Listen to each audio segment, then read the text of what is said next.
Hello बच्चों, आज हम लोग शुरू करने जा रहे हैं BSc first semester part B. ठीक है, न्यूटोनियन मैकेनिक्स, फिजिक्स का न्यूटोनियन मैकेनिक्स। हमारा जो पहला चैप्टर है वो उसका नाम क्या है? Dynamics of A system of A particle. ठीक है, डायनेमिक जो वर्ड है हम यूज़ करते हैं कि कोई भी ऑब्जेक्ट या बॉडी है वो मोशन कर रहा हो, तब हम ये क्या कहते हैं? डायनामिक कहते हैं। इसी के अपोजिट अगर हम देखें, अगर कोई बॉडी है वो किस में है? रेस्ट में हो। बॉडी क्या रेस्ट में हो, उसमें कोई भी मोशन ना हो, तो उस स्टेट को हम बोलेंगे स्टैटिक। क्या बोलेंगे? स्टैटिक बोलेंगे। चलिए, अब इसमें हमारा जो पहला टॉपिक है वो क्या है? न्यूटन्स लॉ ऑफ मोशन है, जो कि हम 9-10 से ही पढ़ते चले आ रहे हैं। थोड़ा सा इसमें एक्सप्लेन डिटेल में पढ़ेंगे। क्या Newton brought all threads of mechanics together and conclude that the laws which govern heaven are the same laws that govern motion on the earth। Newton ने क्या किया? जितने भी साइंटिस्ट थे जिन्होंने थोड़ा बहुत अपना कंट्रीब्यूशन दिया मैकेनिक्स में, उन सबको इन्होंने एक साथ करके कंक्लूड दिया कि जिस लॉ के कारण हेवन में भी अगर कोई मोशन हो रहा है, ठीक है, और अर्थ पे भी कोई भी मोशन हो रहा है, दोनों पे लगने वाला जो फोर्स होगा, जो कंडीशंस होंगी, वो दोनों सेम होगा। तो जो लॉ यहाँ काम करेगा, सेम लॉ हेवन में भी काम करेगा। कहने का तात्पर्य है कि कोई भी ऑब्जेक्ट है, अगर उसमें मोशन हो रहा है तो उसमें लगने वाला फोर्स का डायरेक्शन, एक्सीलरेशन, वो सब चीज़ें क्या होंगी?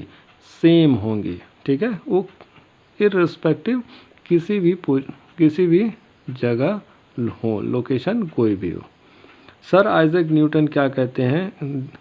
सर आइजैक न्यूटन, जो इनका पूरा नाम है, उन्होंने दिया 3 laws of motion which govern motion of various object.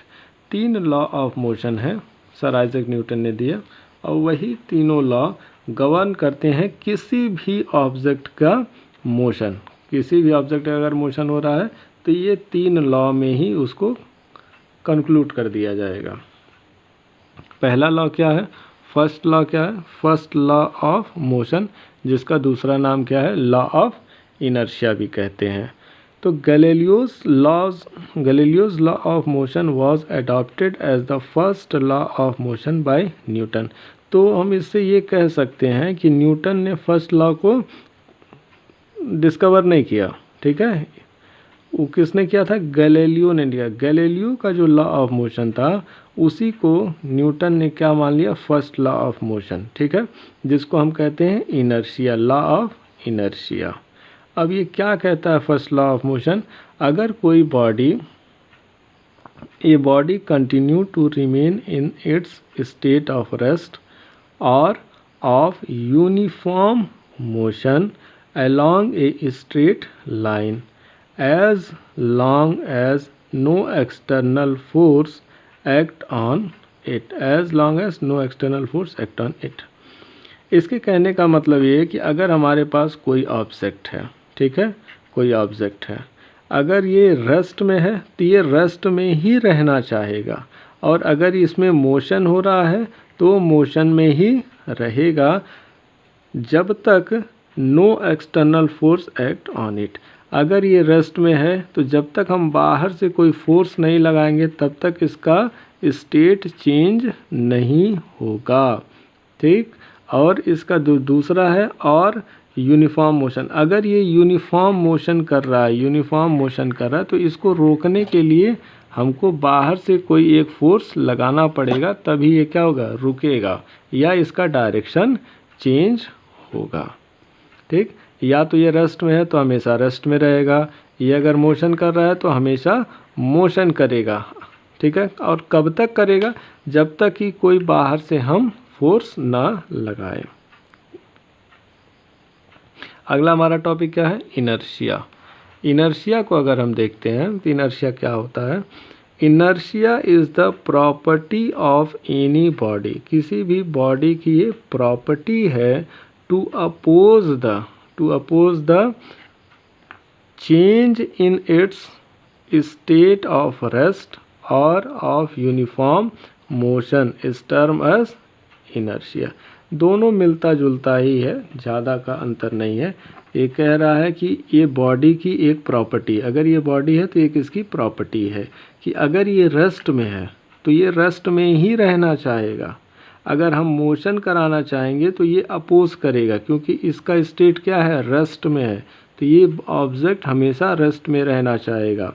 और अगर ये ऑब्जेक्ट मोशन में है तो ये क्या चाहेगा कि मैं हमेशा मोशन में रहूं। अगर इसको रोकना है तो क्या करेगा, ये अपोज करेगा, मोशन को अपोज करेगा। उसी प्रॉपर्टी को हम क्या कहते हैं, इनर्शिया कहते हैं।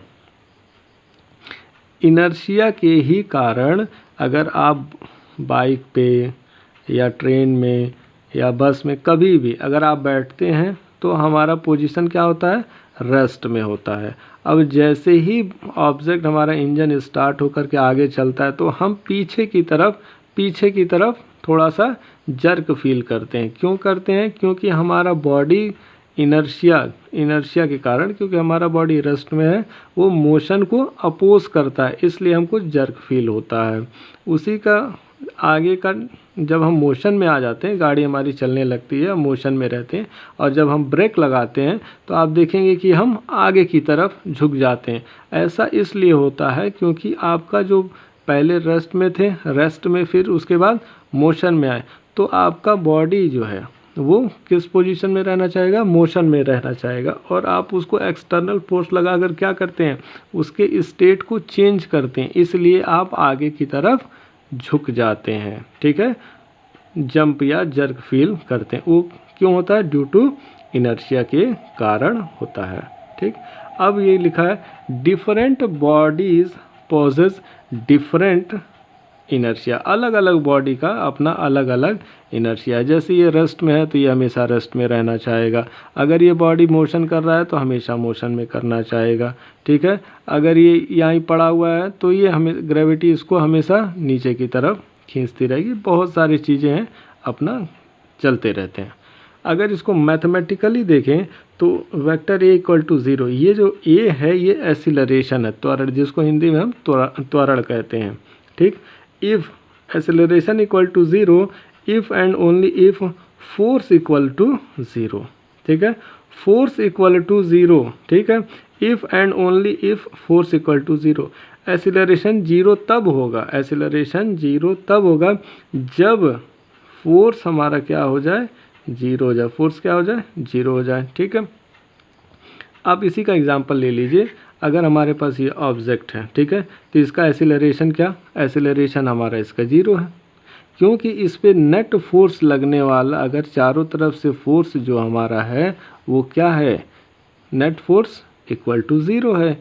कहीं से जब हमारा फोर्स नहीं लग रहा है, लेफ़्ट से, राइट से, ऊपर से, नीचे से, फोर्स, सारा फोर्स क्या है, नेट फोर्स 0 है, तो एक्सीलरेशन भी हमारा क्या होगा, 0 होगा। और इसलिए ये बॉडी क्या होगी, रेस्ट में ही रहेगी।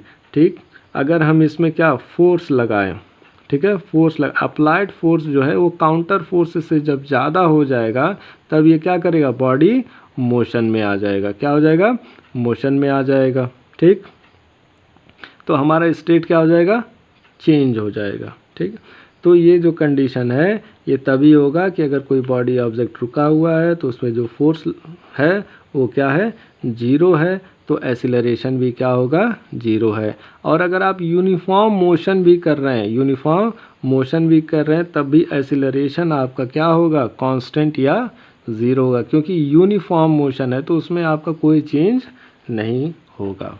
ठीक है, अब इतना फर्स्ट लॉ, आई थिंक आपको कुछ समझ में आया होगा। आगे का टॉपिक अगले वीडियो में कंटिन्यू करेंगे। Okay, thank you.